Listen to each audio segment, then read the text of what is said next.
Hello बच्चों, कैसे हो आप लोग। तो अब आने वाले हैं हाफ ईयरली एग्जाम, और क्योंकि एग्जाम के प्रिपरेशन के लिए हमें मोस्ट इंपॉर्टेंट क्वेश्चंस चाहिए होते हैं, तो मैं आप लोगों के लिए लेकर आया हूं मोस्ट इंपॉर्टेंट क्वेश्चंस की सीरीज, जिसमें सारे चैप्टर के सारे मोस्ट इंपॉर्टेंट क्वेश्चन आंसर्स करवाने वाला हूं मैं साइंस और मैथ्स के। तो साइंस मैथ्स के मोस्ट इंपॉर्टेंट क्वेश्चन और साथ में सोशल स्टडीज के इस चैनल पे मोस्ट इंपॉर्टेंट क्वेश्चंस के नोट्स और पूरे चैप्टर के इंटायर डिटेल नोट्स मिलने वाले हैं। तो फटाफट इन सारी चीज़ों के लिए इस चैनल को जरूर सब्सक्राइब करना। तो पहले हम हमारे पहले चैप्टर से स्टार्ट करते हैं, केमिकल रिएक्शंस और इक्वेशंस। बेटा हम 10 से 15 मिनट के अंदर अंदर इस चैप्टर के डिटेल में सारी चीज़ें पढ़ लेंगे और फिर इंपॉर्टेंट क्वेश्चंस करेंगे। तो चलो समझते हैं। सबसे पहला तो हम टाइप्स ऑफ रिएक्शन से सीधा स्टार्ट कर रहे हैं, ठीक है। वैसे बैलेंसिंग वगैरह भी है, तो बैलेंसिंग भी सीखेंगे। पहले हम टाइप्स ऑफ रिएक्शन से स्टार्ट कर रहे हैं सीधा, ठीक है। केमिकल इक्वेशंस वगैरह की डेफिनेशंस बाद में, क्योंकि चैप्टर रिविजन चल रहा है, तो उसमें हम जो इंपॉर्टेंट चीजें हैं ज्यादातर इस पे फोकस करेंगे। तो टाइप्स ऑफ रिएक्शन में देखो, सबसे पहला रिएक्शन बेटा कॉम्बिनेशन रिएक्शन। कॉम्बिनेशन रिएक्शंस कौन सी होती हैं? ऐसे रिएक्शन जिसमें हम दो या दो से ज्यादा रिएक्टेंट को मिलाते हैं और एक प्रोडक्ट बनता है। ऐसे रिएक्शंस को हम क्या बोलते हैं बेटा? Combination reaction. कॉम्बिनेशन नाम से ही पता चल रहा है कि हम दो चीजों को मिलाएंगे और एक नया प्रोडक्ट बनेगा। तो इसमें हम क्या कर रहे हैं बेटा? कार्बन को ऑक्सीजन के साथ मिला रहे हैं, एक प्रोडक्ट बन रहा है। तो दो या दो से ज्यादा रिएक्टेंट को जब हम मिलाते हैं और एक नया सब्सटेंस बनता है उसको, ठीक है, तो एक नया सब्सटेंस बनता है। अच्छा, जो रिएक्शन में पार्टिसिपेट करते हैं ना बेटा, जो एलिमेंट्स या कंपाउंड रिएक्शन में पार्टिसिपेट करते हैं, ऐसे एलिमेंट्स या कंपाउंड को हम रिएक्टेंट बोलते हैं। और इनको कंबाइन करने के बाद या इनको रिएक्ट करने के बाद जो नया प्रोडक्ट बनता है उसको हम, जो नया सब्सटेंस बनता है उसको हम प्रोडक्ट बोलते हैं। तो रिएक्टेंट क्या? जो केमिकल रिएक्शन में पार्टिसिपेट कर रहे हैं। प्रोडक्ट क्या? जो नया सब्सटेंस बन रहा है। तो these are the reactant and these are the product. Reactant वो होते हैं जो रिएक्शन में पार्टिसिपेट करते हैं, प्रोडक्ट वो होते हैं जो नया सब्सटेंस बनता है।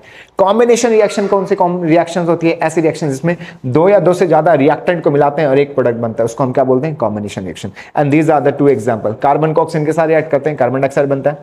हाइड्रोजन को ऑक्सीजन के साथ रिएक्ट कराते हैं, H2O बनता है। मैग्नीशियम को ऑक्सीजन के साथ रिएक्ट है, मैग्नीशियम ऑक्साइड बनता है। तो ये मैग्नीशियम रिबन को जलाते हैं बेटा, हम बर्न करते हैं, ठीक है। मैग्नीशियम रिबन को हम क्या कर रहे हैं बेटा? बर्न कर रहे हैं in the presence of oxygen, ठीक है। तो हमारा MgO मैग्नीशियम ऑक्साइड बन जाता है, ठीक है। और इसको जलाने के लिए, इस रिएक्शन के लिए बेटा हमें ब्लैक कलर के ग्लासेस पहनने चाहिए।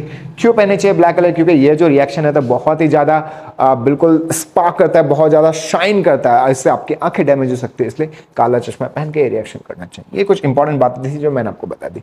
दूसरे टाइप की रिएक्शन है बेटा डीकम्पोजिशन रिएक्शन। डीकम्पोजिशन रिएक्शन कौन सी रिएक्शन होती है? ऐसी रिएक्शन जिसमें एक रिएक्टेंट टूटता है और दो या दो से ज्यादा प्रोडक्ट बनते हैं। तो जब डीकम्पोजिशन रिएक्शन की बात करते हैं तो एक सब्सटेंस है, ये टूटेगा और दो या दो से ज्यादा प्रोडक्ट बनेंगे। ऐसे रिएक्शंस को हम क्या बोलते हैं? डीकम्पोजिशन रिएक्शन बोलते हैं बेटा। अब डीकम्पोजिशन रिएक्शन के कुछ एग्जांपल्स हैं और कुछ टाइप्स हैं, पहले उनके बारे में देखो। सबसे पहले टाइप का डीकम्पोजिशन रिएक्शन है बेटा थर्मल डीकम्पोजिशन। अच्छा, एक बात और बता दूं, डीकम्पोजिशन का मतलब होता है किसी एक सब्सटेंस को तोड़ना, और सब्सटेंस को तोड़ने के लिए हमें एनर्जी की जरूरत पड़ती है। अब हम कौन सी एनर्जी दे रहे हैं उसके हिसाब से हमने डिफरेंट नाम रख दिए। थर्मल डीकम्पोजिशन मतलब हम हीट देकर एक सब्सटेंस को तोड़ेंगे और दो या दो से ज्यादा प्रोडक्ट बनाएंगे। ऐसे रिएक्शन जिसमें हम हीट एनर्जी देकर एक सिंगल रिएक्टेंट को तोड़ते हैं या दो से ज्यादा प्रोडक्ट बनाते हैं, ऐसे रिएक्शन को हम थर्मल डीकम्पोजिशन बोलते हैं। जैसे लेड नाइट्रेट है, ये इंपॉर्टेंट रिएक्शन है बेटा। कुछ रिएक्शन जितने भी मैंने यहां पर लिखी है बेटा एग्जांपल्स में, सारी मोस्ट इंपॉर्टेंट है, आपको याद करनी है, याद रखना। तो जब लेड नाइट्रेट को हम हीट करते हैं बेटा, लेड ऑक्साइड, नाइट्रोजन डाइऑक्साइड और ऑक्साइड बनता है। ये जो गैस होती है नाइट्रोजन डाइऑक्साइड, ये ब्राउन गैस होती है बेटा, ये याद रखना। ब्राउन फ्यूम होती है, ब्राउन गैस होती है, ये बातें याद रखना। जो मैं यहाँ पे कलर वगैरह जो भी दे रहा हूँ ना, ये सारी इंपॉर्टेंट है, इसमें कुछ भी ऐसी चीजें नहीं फालतू, इंपॉर्टेंट है, याद करना। दूसरा होता है बेटा हमारा इलेक्ट्रोलाइटिक डिकम्पोजिशन। इलेक्ट्रोलाइटिक डिकम्पोजिशन आपको नाम से पता चल रहा है, इलेक्ट्रिसिटी देकर जब हम किसी एक सब्सटेंस को तोड़ते हैं, दो या दो से ज्यादा प्रोडक्ट बनाते हैं, ऐसे डिकम्पोजिशन को हम इलेक्ट्रोलाइटिक डिकम्पोजिशन बोलते हैं। एग्जांपल है कि जब H2O में से हम इलेक्ट्रिसिटी पास करते हैं तो H2 और O2 बनता है। हमने क्या किया?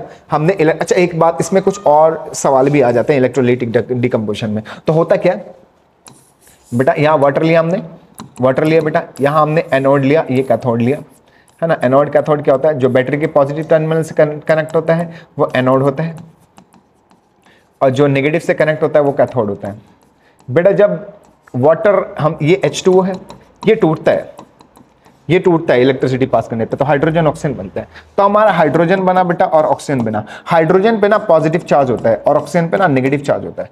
तो क्योंकि हाइड्रोजन पे पॉजिटिव चार्ज होता है तो ये किधर जाएगा? नेगेटिव वाले इलेक्ट्रोड पे, इस पे। हाइड्रोजन यहां इकट्ठा होगा और ऑक्सीजन कहां इकट्ठा होगा? इधर, क्योंकि इस पे नेगेटिव वाला प्लस वाले के पास जाएगा, प्लस वाला माइनस वाले के पास जाएगा। अपोजिट चार्जेस अट्रैक्ट्स, ठीक है, क्योंकि हाइड्रोजन पर प्लस का चार्ज है ये कैथोड पे जाएगा क्योंकि ये नेगेटिव टर्मिनल से कनेक्ट है।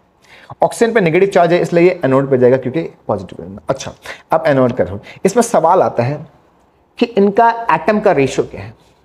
जब H2O टूटता है, एक मॉलिक्यूल टूटता है या दो मॉलिक्यूल, तो इनका रेशियो क्या होता है। तो देखो बेटा, अगर आप इन दोनों के रेशियो की बात करोगे ना, तो एक ऑक्सीजन बन रहा है तो दो हाइड्रोजन बन रहा है, एक ऑक्सीजन बन रहा है तो दो हाइड्रोजन। तो अगर मैं हाइड्रोजन और ऑक्सीजन के रेशियो की बात करूं तो ऑलवेज 2:1 होगा। जब भी हाइड्रोजन और ऑक्सीजन के रेशियो की बात होगी always it will be 2:1। Why? आप देख रहे हो कंपाउंड रिएक्शन हो रही है, हमने बैलेंस किया, बैलेंस करके पता चल रहा है कि अगर एक बन रहा है तो ये दो बन रहा है। सिंपल समझ। अगर मास का रेशियो बोलेंगे तो हाइड्रोजन और ऑक्सीजन के मास का रेशियो क्या होता है बेटा, mass of hydrogen and mass of oxygen का जो रेशियो होता है 1:8 होता है। ये याद रखना, ये मास का रेशियो, ये एटम का रेशियो। जब भी डिकम्पोजिशन होगा रेशियो याद रखना बेटा, आपके एमसीक्यू में पूछे जा सकते हैं। इलेक्ट्रोलाइटिक में होता क्या है, इलेक्ट्रिसिटी पास करते ही हाइड्रोजन अलग ऑक्सीजन अलग हो जाता है गैसेस के फॉर्म में। एनोड पे कौन सा जाता है, कैथोड पे कौन सा जाता है, ये भी बात आपको पता होनी चाहिए। ये एक्टिविटी है इसलिए आपको पता होनी चाहिए, इसलिए मैं थोड़ा डिटेल में भी जा रहा हूं इनमें ना। थर्ड है फोटो डिकम्पोजिशन। इससे भी एक बहुत अच्छा सवाल। फोटो मतलब होती है लाइट बेटा।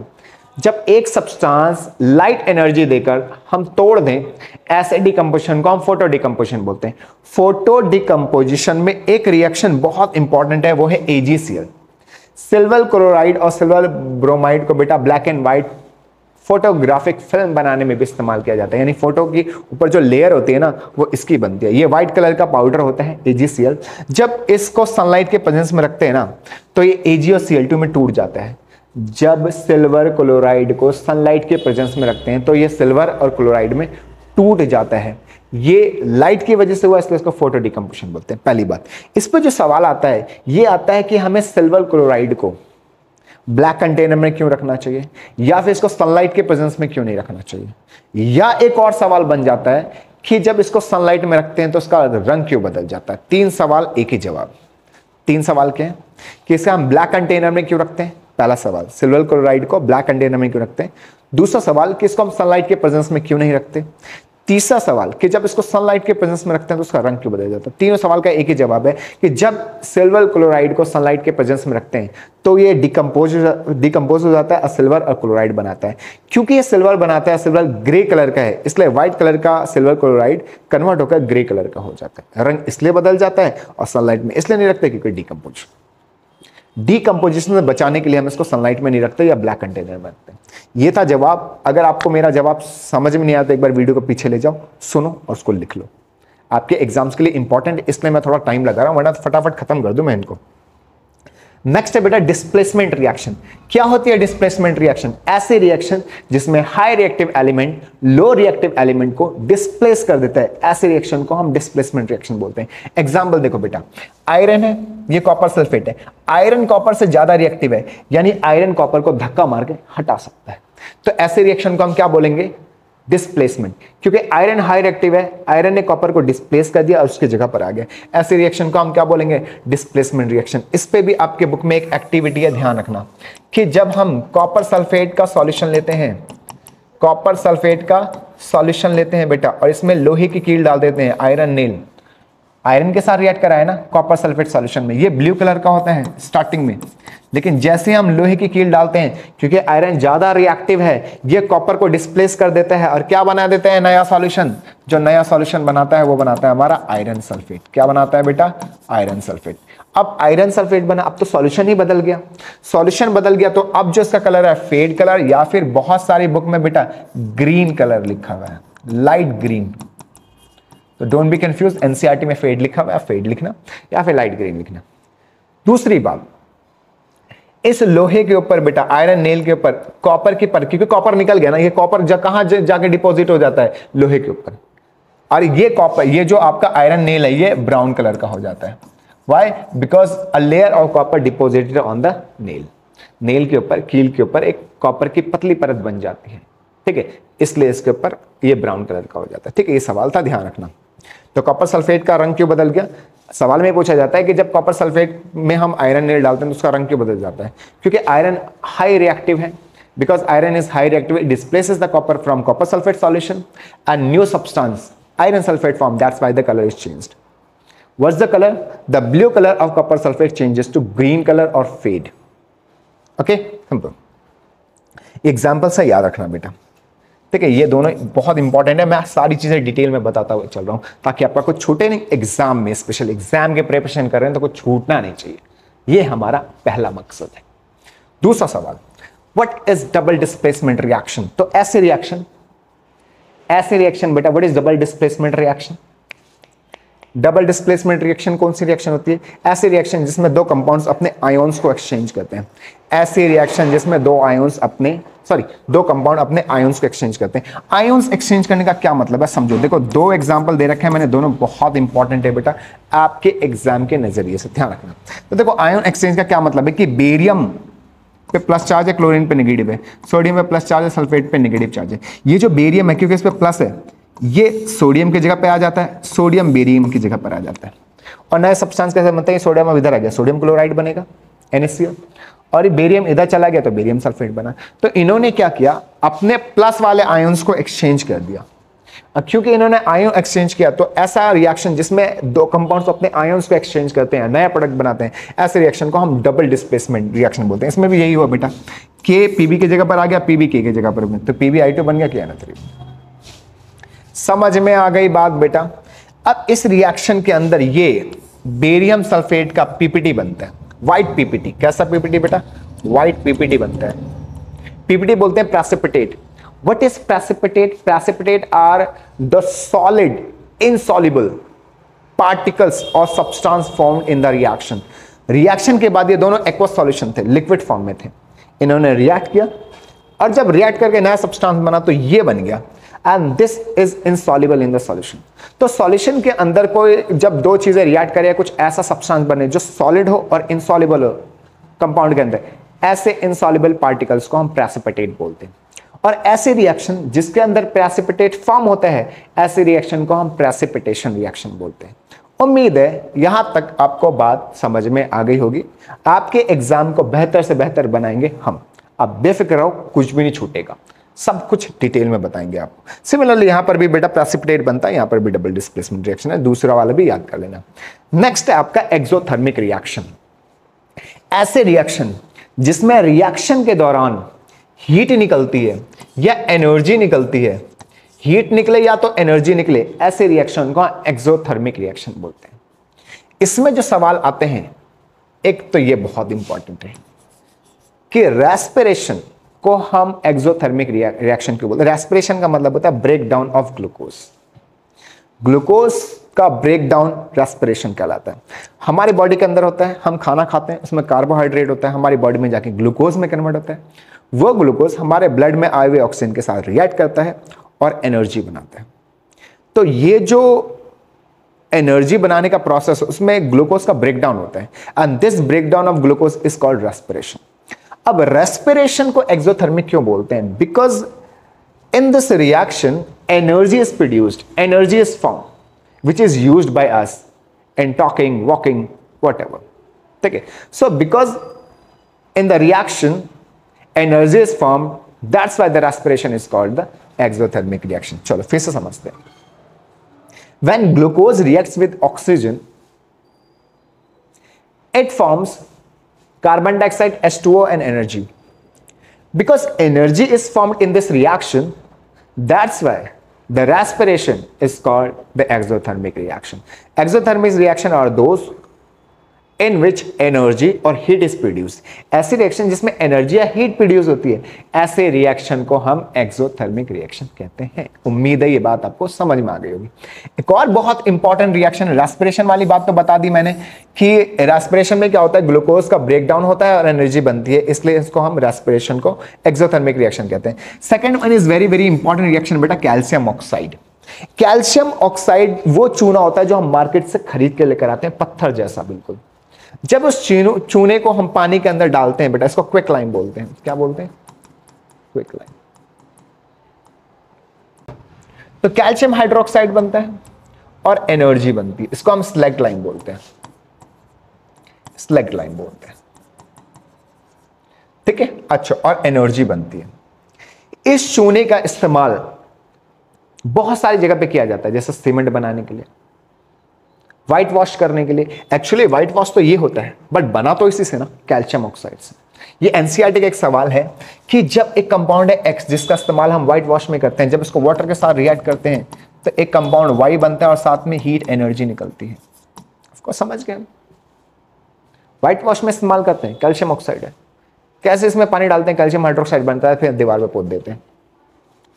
फिर सवाल आता है कि जब हम दीवार पे व्हाइट वॉश करते हैं उस समय शाइनिंग नहीं आती, कुछ समय के बाद शाइनिंग आती, क्यों? क्योंकि जब कैल्शियम हाइड्रोक्साइड, बेटा ये कैल्शियम हाइड्रोक्साइड शाइन नहीं करता, ये धीरे धीरे एयर में प्रेजेंस CO2 के साथ रिएक्ट करता है और CO2 के साथ रिएक्ट करके कैल्शियम कार्बोनेट बनाता है। एक्चुअली शाइन ये करता है। समझ में आ गई बात? जब हम दीवार पे पेंट करते हैं स्टार्टिंग में कैल्शियम हाइड्रोक्साइड, चूना पहले यूज होता था, अब तो बहुत सारे पेंट एंड डिस्टर बहुत डिफरेंट चीजें आ गई हैं।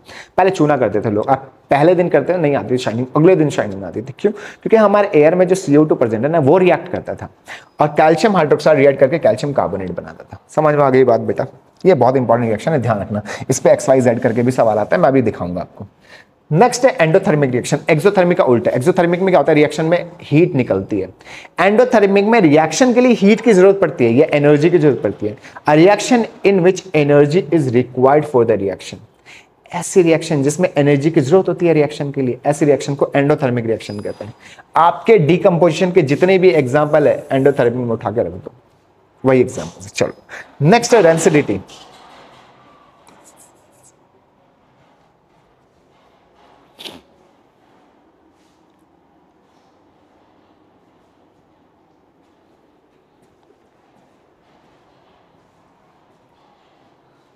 नेक्स्ट है बेटा rancidity.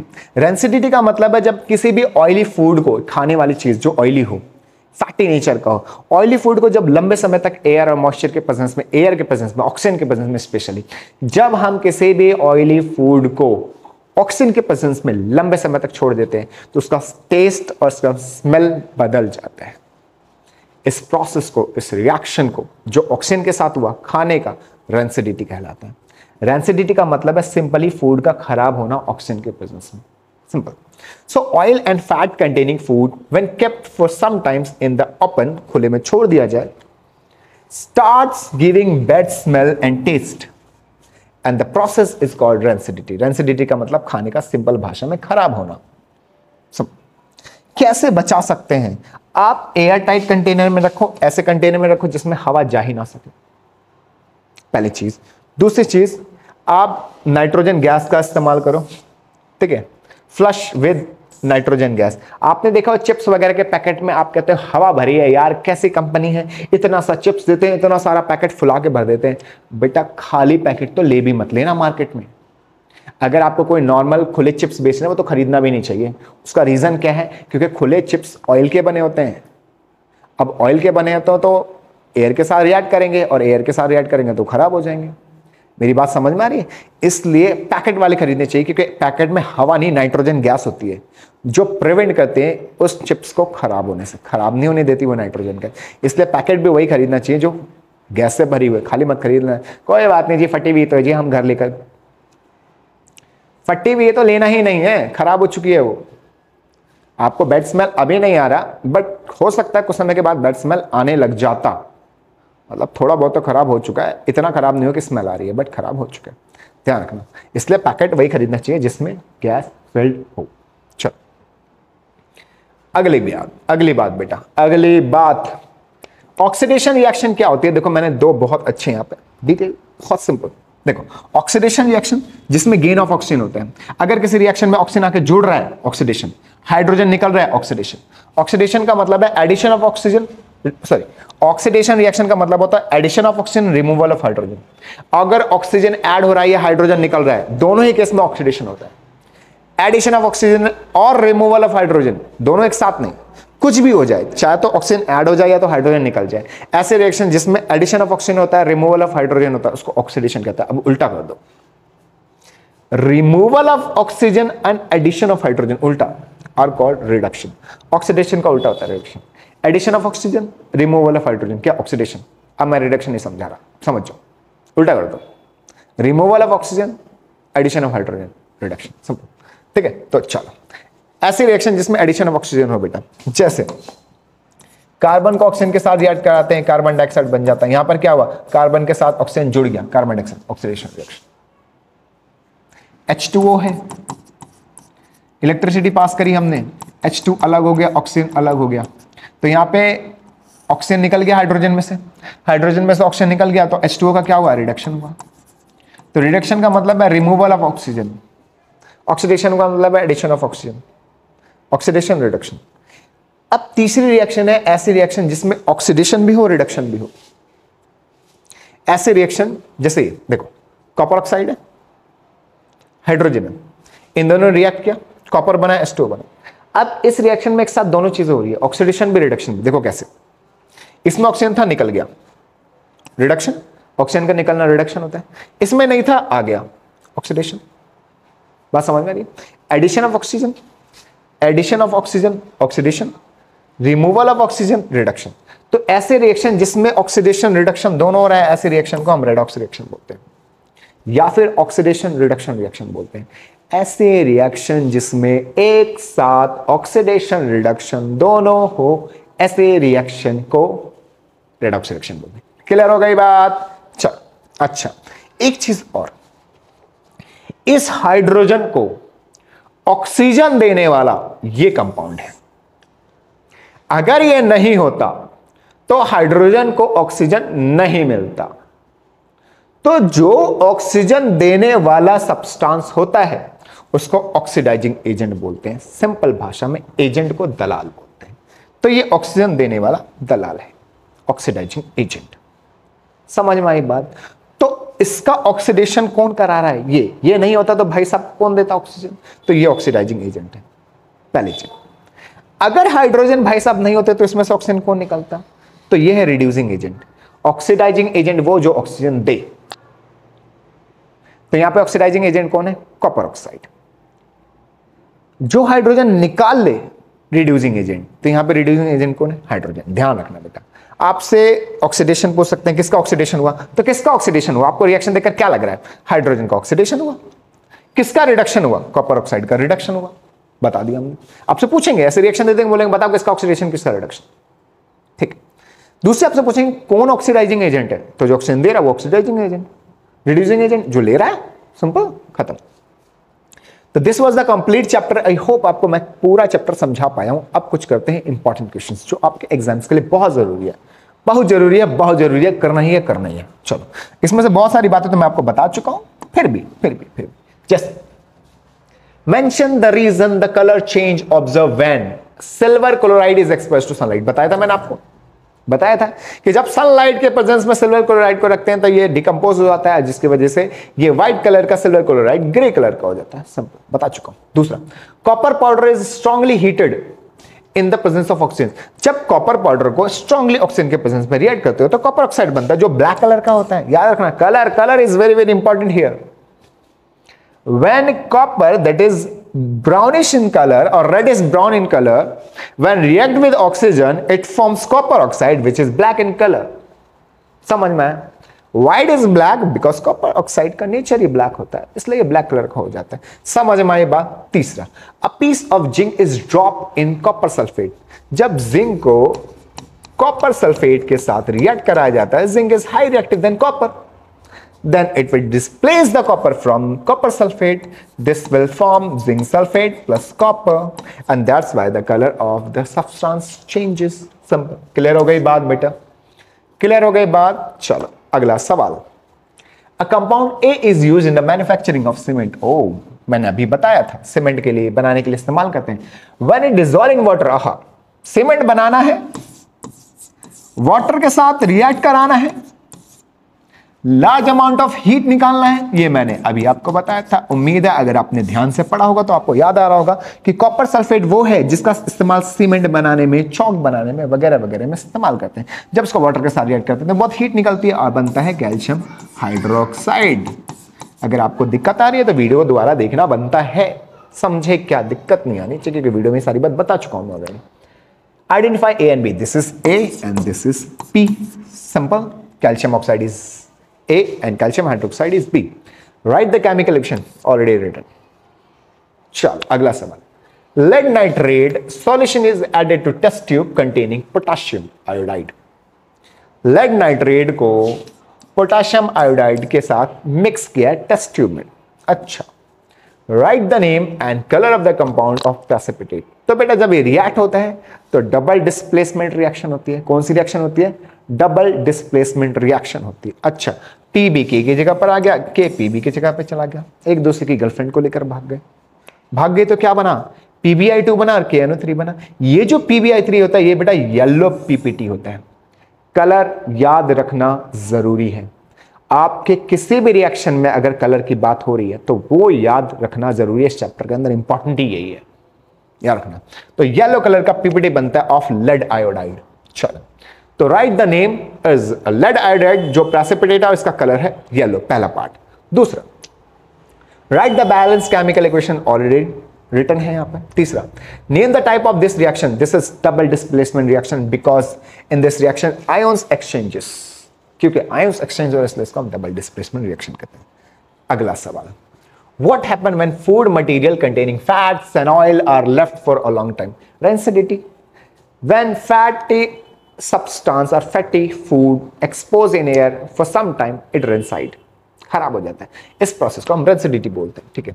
List to observable changes, एक तो टेस्ट बदलता है, एक स्मेल बदलती है, ठीक। Suggest the 3 ways by which the phenomena view, कैसे बचा सकते हैं? तो पैकिंग अच्छे से हो, वैक्यूम हो, हवा ना जा सके अंदर। दूसरे, रिफ्रिजरेशन, फ्रीज के अंदर इसको रखो, फ्रीज के अंदर रखो बेटा, refrigeration of food material, refrigerator के अंदर रखो, फ्रीज के अंदर रखो। तीसरा, placing of food material away from the direct sunlight, sunlight के प्रेजेंस से दूर रखो थोड़ा बहुत, उसमें भी खराब होते हैं। तो दीज आर द 3 तरीका, ठीक। अच्छा, अगला सवाल, Why is respiration considered an exothermic reaction? बता चुका हूं, क्योंकि रेस्पिरेशन रिएक्शन में ग्लूकोज का ब्रेकडाउन होता है और एनर्जी फॉर्म होती है, इसलिए रेस्पिरेशन को हम क्या बोलते हैं? Exothermic reaction. ऑलरेडी यहां पे लिखा हुआ है, इसको नोट कर लेना, स्क्रीनशॉट लेना मत लेना। मैं डिस्क्रिप्शन में इसकी PDF डाल दूंगा, डाउनलोड कर लेना। बस शर्त है चैनल को जरूर सब्सक्राइब करना, क्योंकि बहुत सारी वीडियोस आने वाली ऐसी एग्जाम की प्रिपरेशन बेस्ट कराएंगे आपकी। दूसरा point, right the chemical name and formula of the brown gas produced during the thermal decomposition. Brown gas कौन सी प्रोड्यूस होती है? ऑलरेडी बता चुका हूं मैं आपको भाई कि नाइट्रोजन डाइऑक्साइड की। जब लेड नाइट्रेट को हम हीट करते हैं तो lead oxide nitrogen dioxide oxygen बनता है। This nitrogen dioxide is brown in colour. बता चुका हूं मैं चैप्टर पढ़ाते समय, इसलिए मैंने चैप्टर को डिटेल में पढ़ाया था ताकि ये क्वेश्चन आंसर देखकर आपको मजा ही आ जाए। Third part, why do chips manufacture flask bags with the chips with the gas off nitrogen? क्योंकि नाइट्रोजन प्रोटेक्ट करता है, प्रिवेंट करता है फ्रॉम द रेंसिडिटी, रेंसिडिटी से बचाता है, नाइट्रोजन ऑक्सीजन के कांटेक्ट में नहीं आने देता खाने की चीजों को, इसलिए चिप्स बचे हुए रहते हैं। चलो, अगला सवाल, 2 gram of ferrous sulphate crystals, जब फेरस सल्फेट यानी आयरन सल्फेट सिंपल क्रिस्टल को हीट किया जाता है, हीट कर दिया जाता है तो iron oxide, sulphur dioxide, sulphur trioxide बनता है, ठीक है। List any 2 observations. तो green colour of iron sulphate, ये जो ग्रीन कलर का है, डिसअपियर हो जाता है, रेड इज ब्राउन सॉलिड बनता है, रेड इज ब्राउन सॉलिड बनता है। This is the red is brown. बेटा इंपॉर्टेंट, कलर याद रखना, कलर नहीं भूल जाना, कलर नहीं भूल जाना, ठीक है। तो ऑब्जर्वेशन, एक तो इसका रंग बदल गया, and smell of burning of sulphur, sulphur के जलने की भी स्मेल आती है, एक तो स्मेल आती है, दूसरा इसका रंग बदल रहा है। तो दीज आर द 2 ऑब्जर्वेबल, जिसको ऑब्जर्व किया जा सकता है। अगला part, name the type of chemical reaction taking place. यहां पे कौन सा टाइप का रिएक्शन हो रहा है? तो यहां पे थर्मल डिकम्पोजिशन हो रहा है। कौन सा रिएक्शन हो रहा है? Thermal decomposition. अच्छा, तीसरा, right the chemical reaction, this is the chemical reaction. उम्मीद है ये बात अब तक आपको समझ में आ गई होगी। चलो, अगला सवाल,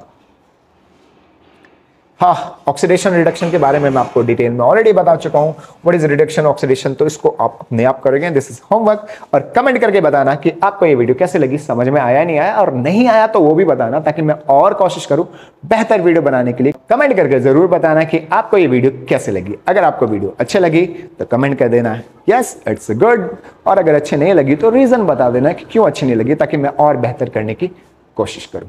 थैंक यू वेरी मच।